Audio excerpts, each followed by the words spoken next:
গতকাল একটা লেম্বু কিনবার গেছিলাম, একটা লেম্বু 20 টাকা চাইছে। আমি তো লেম্বুর কথা শুনে ডরাই গেলাম গা। আমি হুইল সাবান দিয়ে হাত ধুয়ে বসছি। হুজুর বিশাল লস ফরমাইতাছুন খারাপ রূপে খায়ারবো বুট বিরান নাই, খেজুর নাই, জিলাপি নাই, কিচ্ছু নাই, আম্বর নাই, বাড়ির যাই ইফতার খাই। কথা কোন ঠিক কিনা?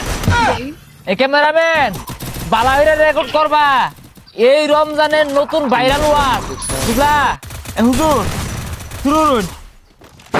ভাই ঠিক আছে, ঠিক আছে হ্যাঁ হুজুর শুরু করুন। পর্যাপ্ত ইক হবে ইনশাল্লাহ। সবাই ইউটিউবে জয়েন হয়ে যান, রমজান নিয়ে আলোচনা হবে। বাজান রে, রমজান মাস আইলে সৌদি আরবের মতো দেশগুলাতে জিনিসের দাম 50% কমা যা।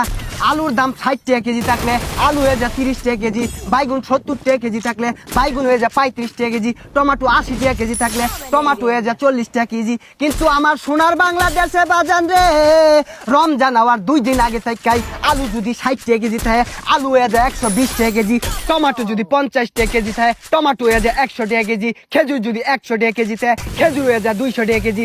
আরো আছে আলু, উশি, বাইগুন, টমেটো, গাজর, শসা, জিলাপি, পুরিন্দা, পেঁয়াজু। কথা কোন ঠিক কিনা? হুজুর বিরাট হইতাছে ইউটিউবে যে একটা থাম্বনেল দিয়াম থাম্বনেলে খায়া যাইবো ওয়াচ করুন আরো বহুত কিছু আছে, শসা, গাজর, লেম্বুর কথা তো বাতি দিলাম। গতকাল একটা লেম্বু কিনবার গেছিলাম, একটা লেম্বু 20 টাকা চাইছে। আমি তো লেম্বুর কথা শুনে ডরাই গেলাম গা। আমি হুইল সাবান দিয়ে হাত ধুয়ে বসছি। লেম্বু কিনার সামর্থ্য আমার নাই।